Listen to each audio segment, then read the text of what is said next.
What's up, YouTube? Welcome or welcome back to the Saving Men's Lives Network. Today, fellas, I want to go over a topic that is a cautionary tale to every man, every boy who will one day be a man, and most certainly to every man who is currently on the purpose God put him here to accomplish. Shout out to Coach Greg Adams. He touched on this story on his own channel, and in fact, I'll link to his video down in the description box below. But I wanted to add a few things to it because for you guys, especially my young guys, you need to be careful of the saboteurs that hide in your life as allies. Story comes from the Austin American-Statesman newspaper. Texas men's coach Chris Beard suspended without pay after assault arrest. University of Texas men's basketball head coach Chris Beard was arrested and charged with hand-to-hand combat on a family member early Monday. He was released after posting a $10,000 bond. The second-year Longhorns coach has been suspended by UT without pay until further notice, according to a statement. Associate head coach Rodney Terry will serve as Texas's head coach for Monday's game against Rice University. Austin police spokesman Brandon Jones said Beard is accused of choking a person at a home in the Tarrytown neighborhood in West Austin. Officers responded to a 911 disturbance urgent call at 2:07 a.m. on Monday. Beard was booked into jail at 4:18 a.m. according to Travis County Sheriff's Office jail records. He faces a third-degree felony charge of hand-to-hand combat on a family household member impeding breath circulation. UT released a brief statement on the arrest in the morning saying the university is aware of the situation regarding Chris Beard. We are continuing to gather information and monitoring the legal process. Beard's attorney, Perry Minton, told the American Statesman Coach Beard is 100% innocent of these charges. He should have never been arrested. The complainant, this is important, fellas, listen very close to this part. This right here is the keystone that holds up the entire arch of this story. The complainant wants him released immediately and all charges dismissed. It is truly inconceivable, close quote. According to Beard's affidavit, an officer responded to a 911 call at just after midnight and was met at the door by a woman who identified herself as Beard's fiancee. The woman told the officer that she and Beard had been upset with each other over several days over relationship issues. Asked by the officer if the argument turned physical, the woman, according to police, said yes. Quote, he just snapped on me and became super violent, unquote. According to the affidavit, the woman said she took Beard's reading glasses from his hand and broke them. Beard, she told the police, then slapped her glasses from her face. Then Beard, quote, choked me, threw me off the bed, bit me, bruises all over my leg, throwing me around and going nuts, unquote, she said, according to the affidavit. The woman told police that Beard put an arm around her neck while he was behind her and choked her breathing for 5 seconds. Beard, while police were on the scene, said he had audio recordings of the incident that show he was not the primary aggressor. More on that in a second. Police say Beard was not willing to share the recordings. More on that in a second. The following injuries were visible on the woman, according to the affidavit. Bite mark to the right forearm, abrasion to the right eyebrow, abrasion to the left leg from the knee to the foot, and a cut to the left thumb with dried blood. In an additional statement, the woman complained of scratches on her back and her right eye, a bite mark to her right arm, an abrasion and bruises to her left leg, and a cut on her left hand. Beard and the woman have been together for 6 years and engaged for 3. According to the affidavit, they share the same residence. More on that in a minute. Beard, 49, is in his second season in Austin. Before replacing Shaka Smart In 2021, he spent 5 seasons at Texas Tech and led the Red Raiders to a 2019 NCAA championship game. Beard, who has also coached at Fort Scott Community College, Seminole State College, McMurray University, Angelo State, and Arkansas Little Rock, is a 1995 University of Texas graduate. When he was hired at UT in 2021, this is just last year, fellas,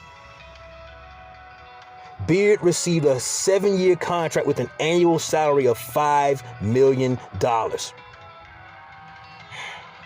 A clause in the contract allows the university to terminate or suspend Beard with cause for any conduct that the university administration reasonably determines is clearly unbecoming of a head coach and reflects poorly on the university, the program, or the University of Texas system, or resulting in a criminal charge being brought against a head coach involving a felony or any crime involving theft, dishonesty, or moral turpitude. Okay. Let's walk back through this, fellas. And I might catch heat for this, but who gives a damn? This is a situation, according to the affidavit, that says there had been some back and forth of arguing for several days. As every man who's listening to the sound of my voice knows, all men really want is to be left in peace. We don't like arguing with women because it's not really fair to argue with women. Dr. Jordan Peterson really fleshed it out by saying, when men argue with men, men know there's a line that they better not cross. Because when men argue with men, we understand that there is a capacity or at least a potential for a violent outbreak because one guy said something he should not have or did something he should not have. With a man, you can flatten his nose to his face so he understands that to never say or do that thing ever again and pay an immediate consequence for his words or actions. But we as grown men who were once little boys were trained from day one, first day of kindergarten, before we could even learn what our colors and numbers were, to not hit the girl, not hit the girl, not hit the girl. And they drilled that into us over and over again, unrelenting. But what are the girls hearing when they hear the adults tell boys that? They're hearing, I can say or do anything with reasonable expectation that no consequences for whatever I say and do will ever come my way. She said that now understand what time of day this is, fellas.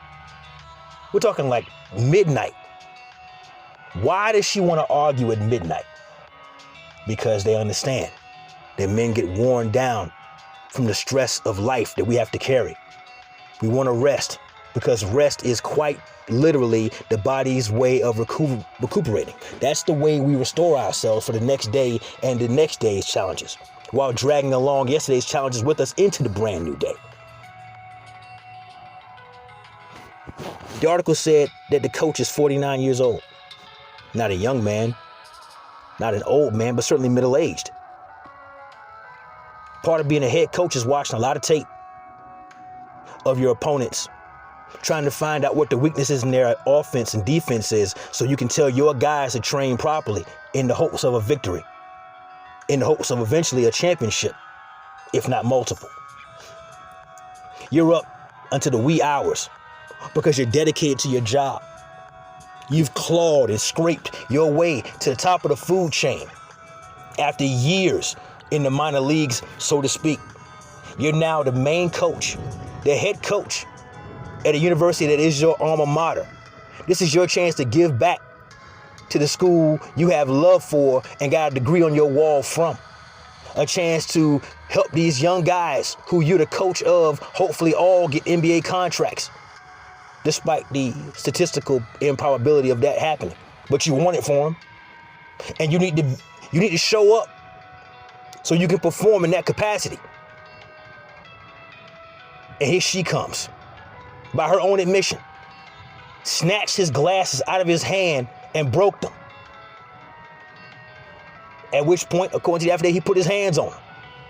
I don't condone that, not proactively.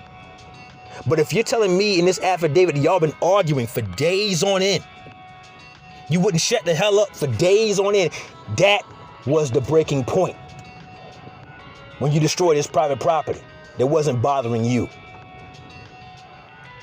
When he choked you out, smacked you around, bit you, threw you off the bed, and God knows whatever else happened in there. Again, can't condone it, but I do understand it. Because for every action, there's an equal and opposite reaction.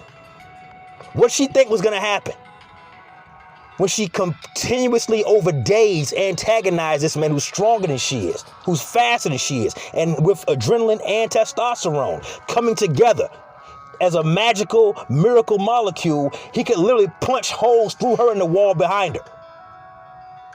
But she thought the force field of vagina was going to protect her from her unauthorized words and actions. She didn't call the police, her white knights, to come in for the rescue, to save her from her stupid decision making. They arrest this man, who's getting paid $5 million over the next 7 years according to his contract he just signed last year, after working his whole damn life to get here.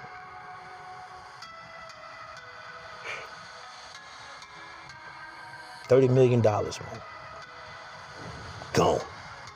Down the drain. 30 million, fellas. Quick question.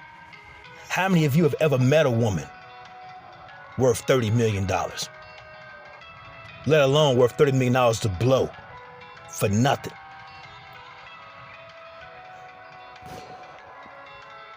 I hope the coach can get his job back. Because as we also heard in the story, she decided to tell the police she wants all the charges dropped and she wants to forget about this whole thing. Maybe she got some guilt. Maybe she got some remorse. Too late now. Too late now. You got the boys involved now. You got the paperwork involved now. Now it's bigger than you. You can't unring a bell. The moral of the story is, fellas, never let a woman take you off your square.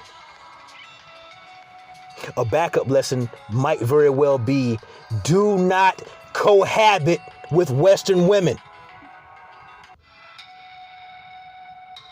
Never ever move into their place. Don't you ever do that. I'm going to do a video on that at some point in the future. Don't you ever move into her place. I don't give a damn what the situation is. But do not allow a woman to live under the same roof as you. The only possible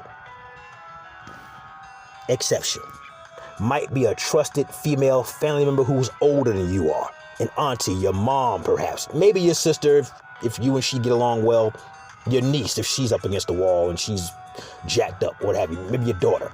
But any other woman, absolutely not. Because this right here is waiting for you in the event she doesn't get her way, or he's watching too much tape for the game tomorrow and she's not getting what she thinks is the prerequisite amount of attention she thinks she deserves. Because God forbid you do your job well and make the university who pays your bills proud of your performance. So pissed about this, man. But with that, that's my time. Like the video, comment down below. Subscribe to the channel. Never let your brother suffer in silence when the truth can set him free. Networkers, we working. Till next time.